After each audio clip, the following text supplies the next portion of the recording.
Assalamualaikum warahmatullahi wabarakatuh. Perkenalkan, nama saya Celestia Bella dengan NIM 10425008 kelas 1A Ilmu Komputer.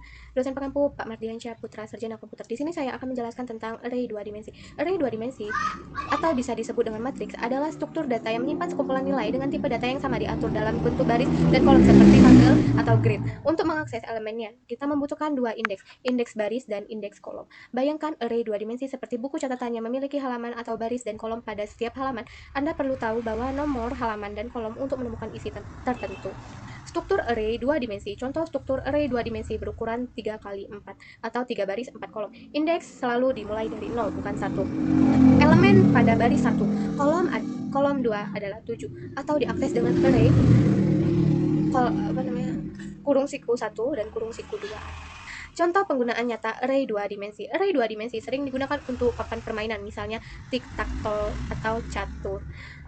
Tabel data atau nilai siswa per mata pelajaran, matriks matematika atau operasi penjumlahan pengurangan perkalian matriks. Di sini saya akan menjelaskan studi kasusnya. Menyimpan dan menghitung nilai siswa per mata pelajaran. Seorang guru memiliki data nilai 4 siswa dalam 3 mata pelajaran matematika, bahasa Indonesia, IPA.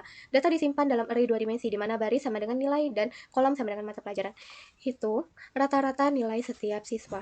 Rata-rata nilai setiap mata pelajaran. Langkah penyelesaiannya, buat array yang pertama, buat array 2 dimensi untuk menyimpan nilai. Yang kedua, menggunakan lob bersarang atau perulangan bersarang. Perulangan luar untuk baris atau siswa. Hitung total nilai per siswa, bagi dengan jumlah mata pelajaran. Perulangan dalam kolom atau mata pelajaran. Hitung total nilai per mata pelajaran dibagi dengan jumlah siswa. Sudah. Di sini saya akan menjelaskan tahap codingannya. Tahap 1, mengimport pustaka dan menggunakan namespace. Yang pertama, input IOStream, memasukkan pustaka IOStream atau input output stream ke program. Pustaka ini dibutuhkan untuk fungsi cout atau menampilkan teks ke layar yang akan kita gunakan nanti. Yang kedua, using namespace std, menggunakan ruang nama std standar namespace. Semua fungsi standar C++ seperti cout, endl berada di sini. Dengan perintah ini kita tidak perlu menulis std atau cout. Setiap kali cukup cout-nya saja. Tahap kedua, int main. Fungsi utama yang wajib ada di dalam setiap program C++. Semua kode yang berjalan akan berada di dalam blok ini.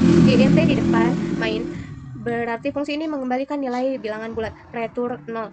Mengembalikan nilai 0 ke sistem operasi menandakan program berjalan tanpa error. Tahap ketiga, mendeklarasikan array 2 dimensi dan variabel jumlah. Yang pertama, baris 1, array 2 dimensi. Nilai int nilai kurung siku 4 dan yang kurung siku keduanya adalah 3, sama dengan di dalam nilai kurung siku pertama 85, 90 dan 88. 78, 82, 75. Di kurung siku kedua 92, 87, 95, 65, 70, 72. Ini adalah langkah buat array 2 dimensi untuk menyimpan nilai dari langkah penyelesaian. int tipe data elemen array, semua nilai adalah bilangan bulat. Nilai nama array yang kita berikan. Kurung siku pertama berjumlah 4, kurung siku kedua berjumlah 3. Kurung array 4 baris untuk 4 siswa dan 3 kolom untuk 3 mata pelajaran. 85, 90, 88 isi array. Baris 0 siswa 1. 85, 90, 88 matematika, bahasa Indonesia, IPA. Baris 1 siswa 2. 78, 82, 75. Baris 2 siswa 3. 92, 87, 95. Baris 3 siswa 4. 65, 70, 72. Baris 2 variabel jumlah siswa dan jumlah mapel. int jumlah strip siswa sama dengan 4, jumlah strip mapel sama dengan 3. Membuat variabel untuk menyimpan jumlah siswa 4 dan jumlah mata pelajaran 3. Ini memudahkan kita jika ingin mengubah ukuran array nanti, cukup ganti nilai variabel ini saja. Ini sesuai dengan perulangan luar untuk baris siswa. Hitung total dibagi dengan jumlah mapel. cout rata-rata per siswa. endl menampilkan judul ke layar, kemudian endl untuk pindah baris. Perulangan luar for int i sama dengan 0, i kurang dari jumlah siswa, i plus. I sama dengan indeks baris mewakili siswa. Mulai dari I sama dengan 0 atau siswa 1. Jumlah I sama dengan 3 atau siswa 4 karena I kurang dari 4 jumlah siswa. Setiap putaran perulangan luar akan menghitung total nilai untuk satu siswa. int total sama dengan 0, membuat variabel total dengan nilai awal 0 digunakan untuk menampung jumlah nilai per siswa. Perulangan dalam for int j sama dengan 0, j kurang dari jumlah mapel, j plus j sama adalah indeks kolom mewakili mata pelajaran. Jumlah dari j sama dengan 0 atau matematika. Jika j sama dengan 2 sama dengan IPA karena j kurang dari 3 jumlah mapel. Total plus sama dengan nilai i j Singkatan dari total sama dengan total ditambah nilai IJ. Menambahkan nilai siswa pada baris I dan kolom J ke variabel total. Contoh saat I sama dengan 0 atau siswa 1, J sama dengan 0, total 0 ditambah 85 sama dengan 85. J sama dengan 1, total 85 ditambah 90 sama dengan 178. J sama dengan 2, total sama dengan 175 ditambah 88 sama dengan 263. CO siswa J I ditambah 1. Double, total, atau jumlah mapel, handle L. Menampilkan hasil rata-rata. I ditambah 1 karena indeks mulai dari 0, kita tambah 1 agar menampilkan siswa 1 bukan siswa 0.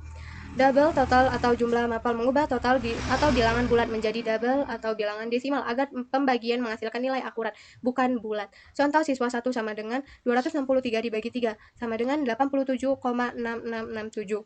Tahap kelima, menghitung rata-rata per mata pelajaran. Ini sesuai dengan perulangan dalam untuk kolom mapel. Hitung total bagi dengan jumlah siswa, logikanya sama dengan rata-rata per siswa, hanya urutan perulangan yang dibalik. CO rata-rata per mata pelajaran, handle L. Menampilkan judul dengan baris baru agar terpisah dari hasil sebelumnya. Perulangan luar, for int J sama dengan 0, J kurang dari jumlah mapel sama J plus J adalah indeks kolom mata pelajaran mulai dari J sama dengan 0, matematika, hingga J sama dengan 2, IPA. Setiap perulangan luar akan menghitung total nilai untuk satu mata pelajaran. Perulangan dalam for int I sama dengan 0, I kurang dari jumlah siswa, I plus. I adalah indeks baris atau siswa mulai dari I sama dengan 0 hingga I sama dengan 3. Total plus sama dengan nilai IJ menambahkan nilai semua siswa pada mata pelajaran J. Contoh saat J sama dengan 0 atau matematika. I sama dengan 0, total 0 ditambah 85 sama dengan 85. I sama dengan 1, total 85 ditambah 78 sama dengan 163. I sama dengan 2, total 163 ditambah 92 sama dengan 255. I sama dengan 3, total 255 ditambah 65, 320. CO mapel J plus 1. Double, total, atau jumlah siswa, handle L. Menampilkan rata-rata per mata pelajaran. Contoh matematika, 320 dibagi dengan 4 sama dengan 80.